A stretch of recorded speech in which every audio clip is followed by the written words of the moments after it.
Gospel Topics Essays, Plural Marriage in the Church of Jesus Christ of Latter-day Saints. In this series, I will thoroughly examine the Gospel Topics essays published on the official LDS Church website. Each essay will be addressed in the order presented by the Church, offering a critical and in-depth analysis of the topics they cover. As the LDS Church continues to break this down into further in-depth articles, I will be exposing their distortions and contradictions in follow-up videos, addressing each point in the order they present it. Part 1. Plural Marriage in the Church of Jesus Christ of Latter-day Saints. The LDS Church opens their essay with the following. Latter-day Saints believe that the marriage of one man and one woman is the Lord's standing law of marriage. In biblical times, the Lord commanded some to practice plural marriage, the marriage of one man and more than one woman. By revelation, the Lord commanded Joseph Smith to institute the practice of plural marriage among church members in the early 1840s. For more than half a century, plural marriage was practiced by some Latter-day Saints under the direction of the church president. There are several glaring fallacies we need to confront here. Let's address the issue of marriage between one man and one woman later, as the church dives deeper into that point at the end of the essay, where my rebuttal belongs. For now, let's examine their next statement. The church attempts to justify polygamy, but the New Testament makes it clear polygamy is not endorsed. In fact, the New Testament, particularly through the writings of the Apostle Paul, unequivocally promotes monogamy. Paul offers clear guidance on marriage that directly contradicts the church's position. Take Titus 1:6, for example. Paul explicitly rejects the practice of polygamy when he writes, "If any be blameless, the husband of one wife, having faithful children, not accused of riot or unruly." This is not ambiguous. Paul states one wife, monogamy is the standard. He doesn't leave room for polygamous relationships, and there is no indication that plural marriage is even a consideration for Christian leaders. And it doesn't stop there. In 1 Timothy 3, Paul reiterates the same position. This isn't just a suggestion. This is a firm directive regarding the marriage structure for those in leadership. The idea that polygamy has a place in Christian doctrine is directly contradicted by the New Testament, and this point needs to be hammered home. So let's be clear. There is no endorsement of polygamy in the New Testament. Paul's writings lay out a strong and unwavering expectation for marriage to be between one man and one woman. The LDS Church's attempts to twist these foundational texts to justify their practice are nothing short of deceptive. Why is the Church blatantly refusing to acknowledge that polygamy was strictly an Old Testament practice? This is a deliberate omission of the truth. The Church claims that polygamy was not introduced into the LDS Church until the 1840s by Joseph Smith, but once again, they are caught in a flat-out lie. Joseph Smith married Fanny Alger in 1834 and Lucinda Pendleton Morgan Harris sometime in 1835 or 1836, long before the 1840s. So how does the Church get away with presenting this as a later development? It's all part of their attempt to rewrite history and cover up the truth. The first hints of polygamy within the LDS Church appeared as early as 1831, when some members began suspecting Joseph Smith was secretly involved in plural marriage. By 1833, the whispers became louder, and the accusations started to gain real momentum. The issue didn't stay hidden for long. By 1837, during a time of intense internal turmoil within the Church, the accusations of polygamy started to make their way into public discourse. Warren Parrish, a former scribe to Joseph Smith, became one of the most vocal critics of Smith's alleged plural marriages. Parrish, along with others like William Law, was appalled by Joseph Smith's actions. This led to public outrage, heated conflicts, and eventually excommunications from the Church. The Church can't keep pretending that polygamy was something they introduced in the 1840s. It was already a known issue by the 1830s. The truth is inconvenient for them, but it's the truth nonetheless. The Church pushes the narrative. Latter-day Saints do not understand all of God's purposes in instituting, through His prophets, the practice of plural marriage. The Book of Mormon identifies one reason for God to command it, to increase the number of children born in the gospel covenant, in order to raise up seed unto the Lord. They back this up by cherry-picking Jacob 2:30 from the Book of Mormon, but this is outright misleading and blatantly deceptive. Let's break down why. Jacob 2:27-31. 27 Wherefore, my brethren, hear me, and hearken to the word of the Lord. For there shall not any man among you have save it be one wife, and concubines he shall have none. 28 For I, the Lord God, delight in the chastity of women, and whoredoms are an abomination before me. Thus saith the Lord of hosts. 29 Wherefore, this people shall keep my commandments, saith the Lord of hosts, or cursed be the land for their sakes. 30 For if I will, saith the Lord of hosts, raise up seed unto me, I will command my people, otherwise they shall hearken unto these things. 31 For behold, I the Lord have seen the sorrow, and heard the mourning of the daughters of my people in the land of Jerusalem, yea, and in all the lands of my people, because of the wickedness and abominations of their husbands. The Book of Mormon outright condemns polygamy in Jacob 2:27-29, 31, calling it an abomination and linking it to the suffering of women. Yet the Church conveniently omits these verses and focuses solely on Jacob 2:30 to create a loophole. Jacob 2:30 doesn't endorse polygamy. It states that only if God commands it for the purpose of raising up seed would it be acceptable. But where's the proof that God actually commanded it in Joseph Smith's time? The historical reality is that Smith's polygamy was a secretive, deceptive practice, filled with coercion and contradictions, not a divine mandate to raise up seed. If anything, Jacob 2:31 completely shatters the Church's claim. God condemns the suffering of women due to polygamy, which was exactly what happened in early Mormonism. The Book of Mormon condemns polygamy, but the LDS Church manipulates one verse out of context to justify Joseph Smith's secret marriages, including unions with young teenagers and already married women. This is not just misleading, it's a deliberate cover-up of their own doctrine's contradictions. The Church concludes their opening with the claim, plural marriage did result in the birth of large numbers of children within faithful Latter-day Saint homes. It also shaped 19th century Mormon society in many ways.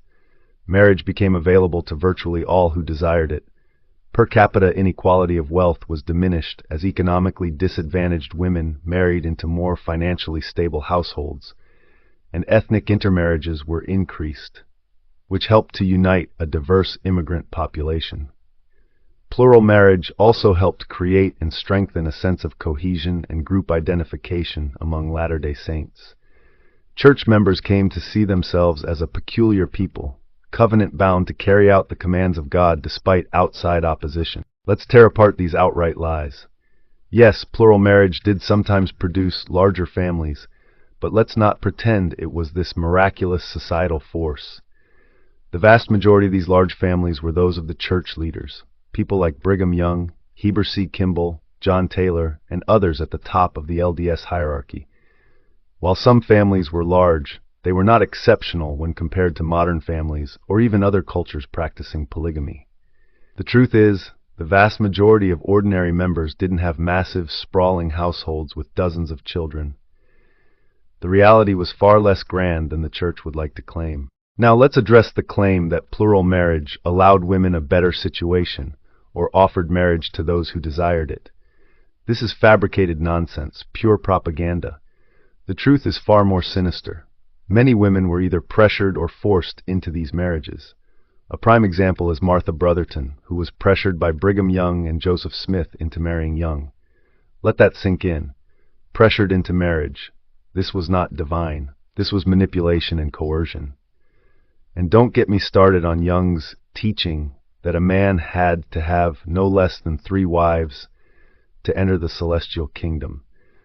This was not a divine commandment, it was a ploy to get men more wives, especially when you consider that this practice was illegal at the time. It wasn't about women's salvation, it was about power, control, and expanding the influence of the church leaders. Part 2. The beginnings of plural marriage in the Church. The Church declares, polygamy had been permitted for millennia in many cultures and religions, but, with few exceptions, it was rejected in Western cultures. In Joseph Smith's time, monogamy was the only legal form of marriage in the United States. Yet once again, the LDS Church twists the truth to fit its narrative. Polygamy wasn't some universal religious commandment. It was a practice primarily for rulers, often tied to political alliances, wealth, and status, not divine decree. The Church completely ignores the fact that its own scriptures outright contradict their justification for it. So let's get this straight.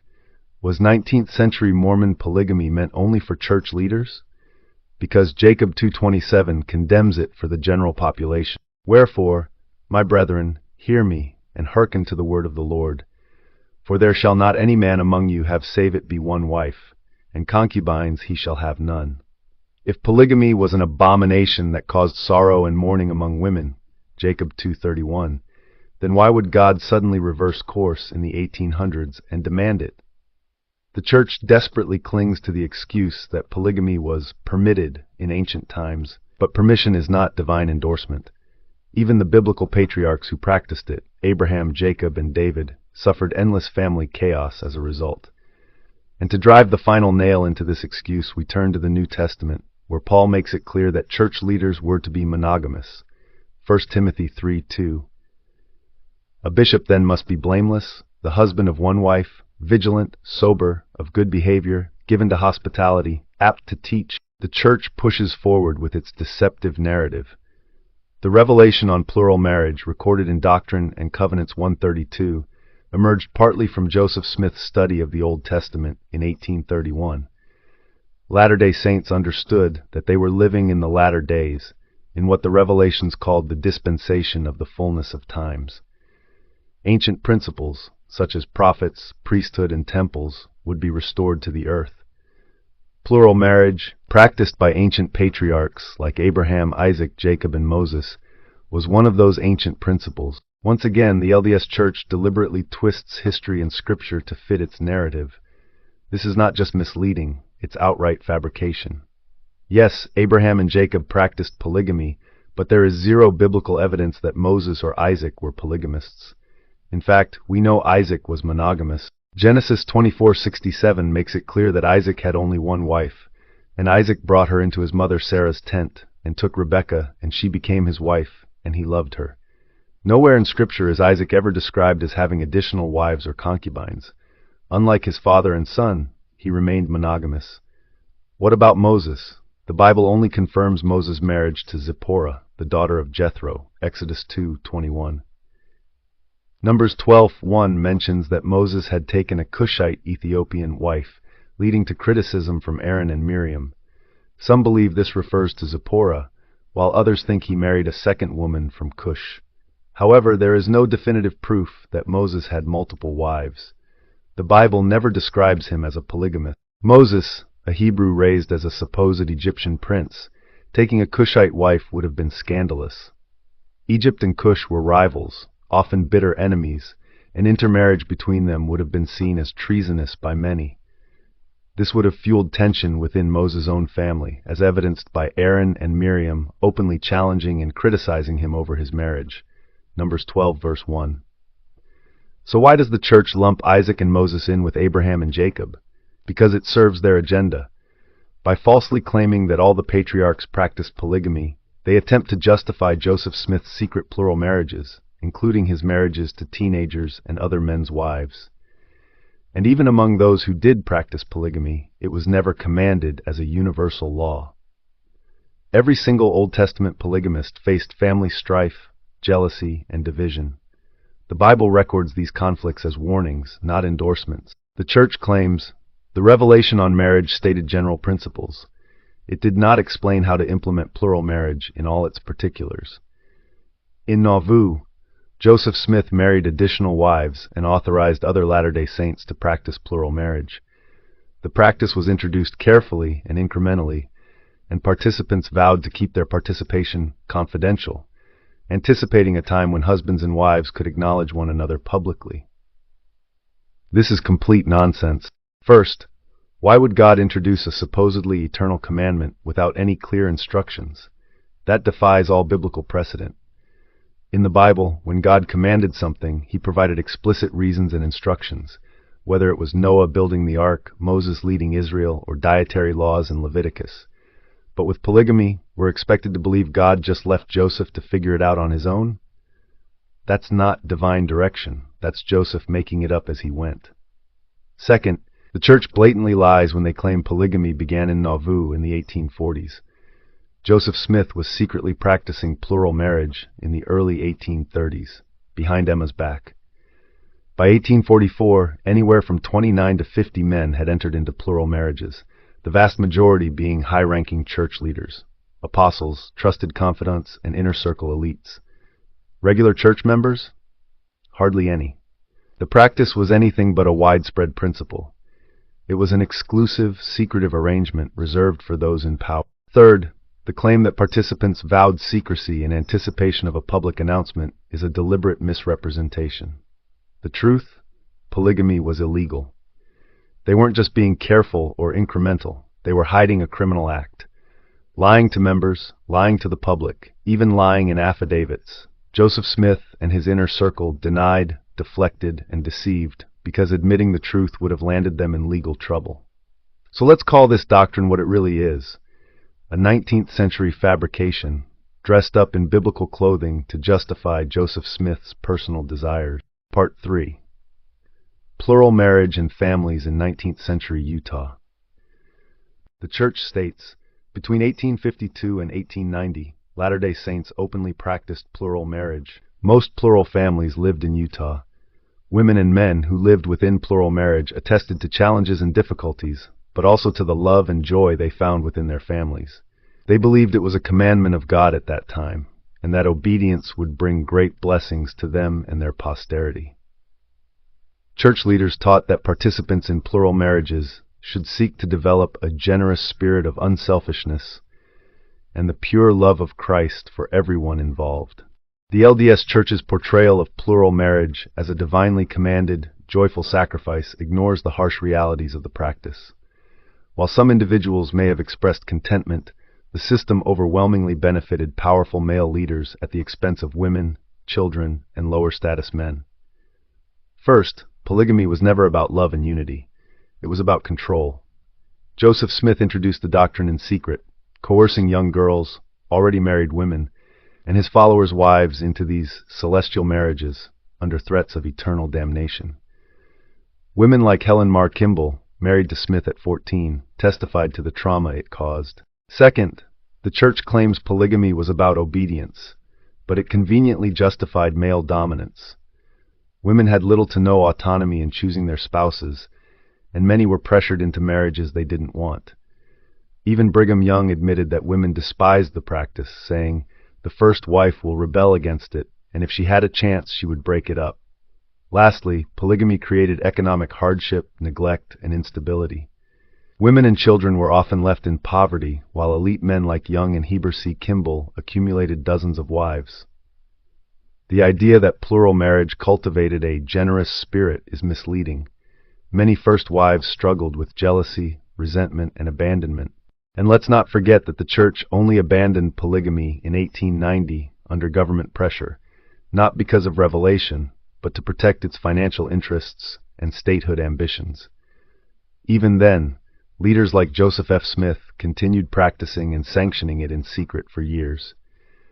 The church proceeds with, although some leaders had large polygamous families, 2/3 of polygamist men had only 2 wives at a time. Church leaders recognized that plural marriages could be particularly difficult for women.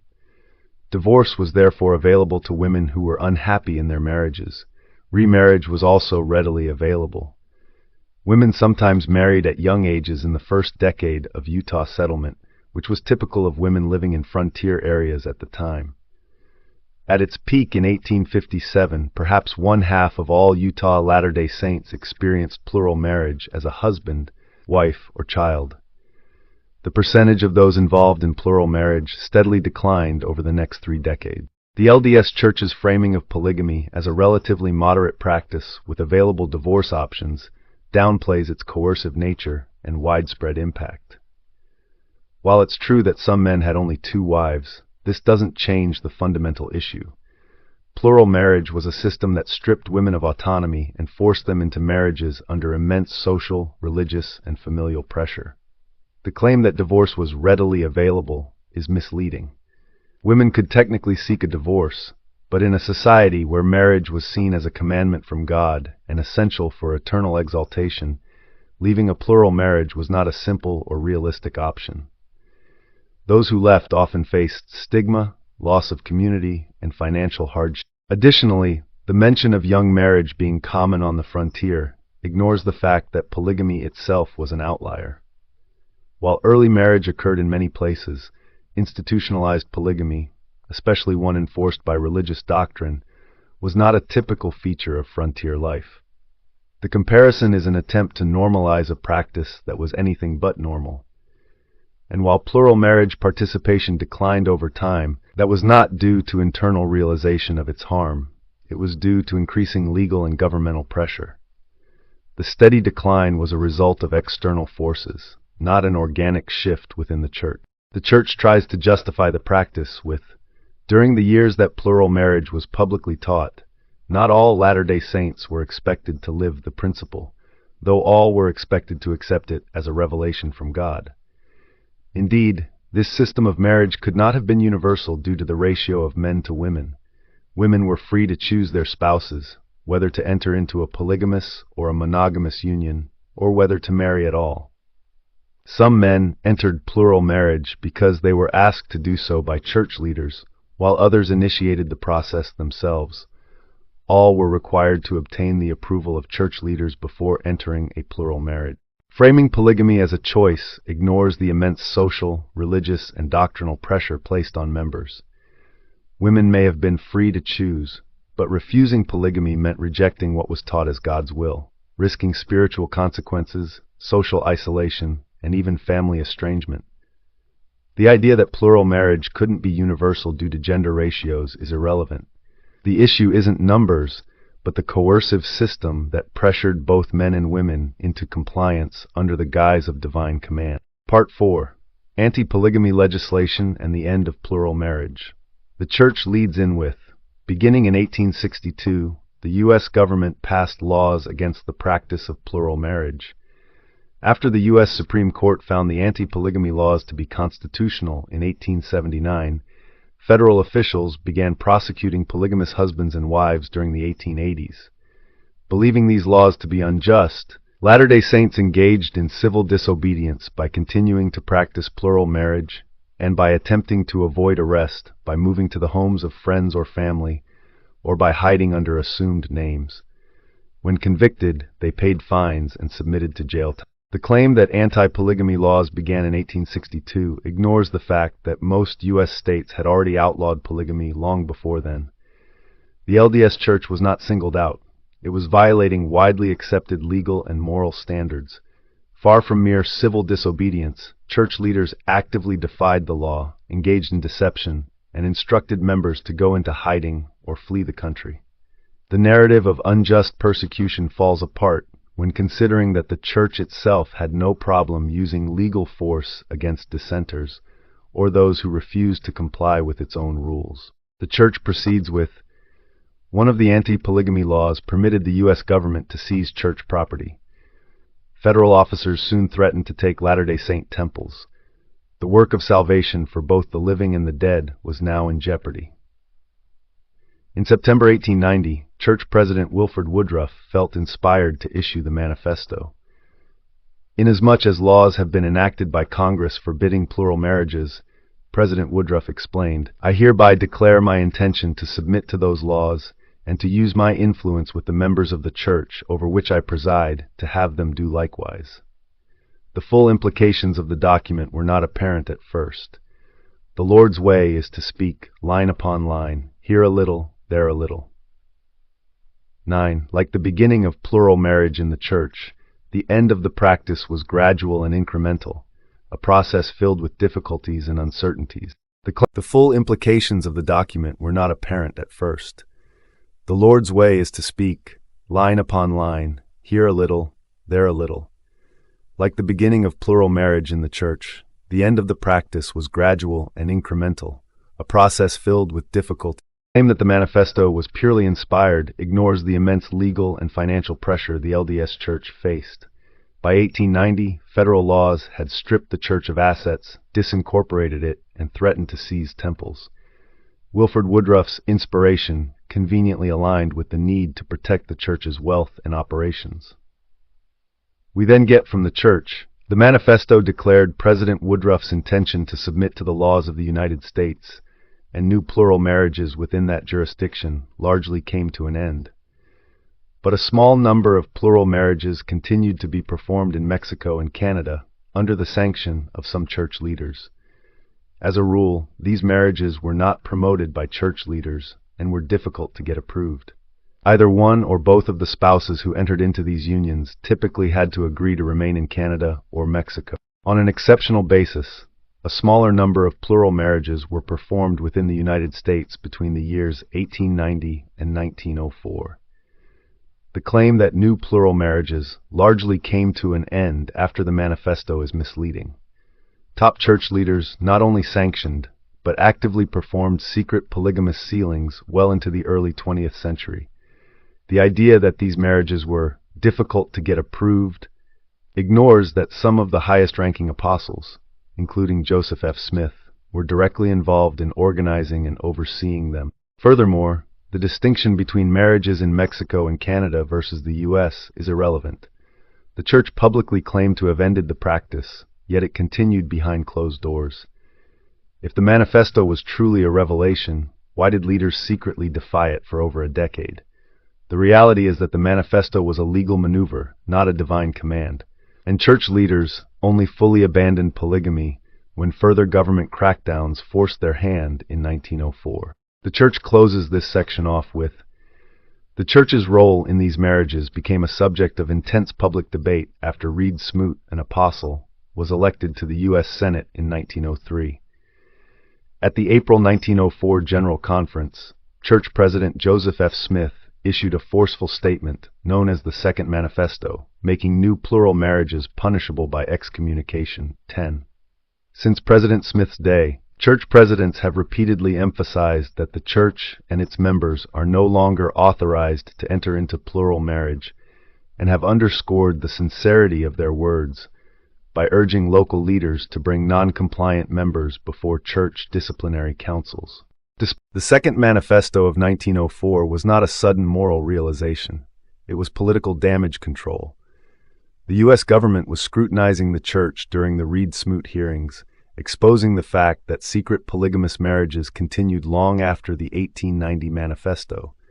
Under oath, Joseph F. Smith admitted that polygamy was still being practiced and that he himself had fathered children in new plural marriages. This revelation put the church's credibility at risk, forcing Smith to issue the Second Manifesto as a last-ditch effort to appease the government. Despite this so-called forceful statement, some church leaders, including apostles, continued to enter and authorize polygamous unions well after 1904. The claim that the church immediately cracked down is misleading. Some high-ranking leaders were excommunicated only after being publicly exposed, not because the church was proactively enforcing the new policy. The Second Manifesto was less about ending polygamy and more about maintaining the church's political and legal survival. Part 5. Conclusion. The church closes out with, plural marriage was among the most challenging aspects of the Restoration. For many who practiced it, plural marriage was a trial of faith. It violated both cultural and legal norms, leading to persecution and revilement. Despite these hardships, plural marriage benefited the church in innumerable ways.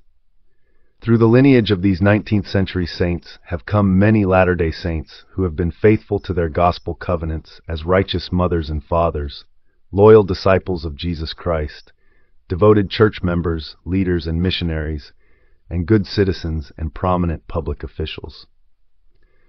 Modern Latter-day Saints honor and respect these faithful pioneers who gave so much for their faith, families, and community. Framing polygamy as a trial of faith ignores the real harm it caused, especially to women who had little choice in the matter.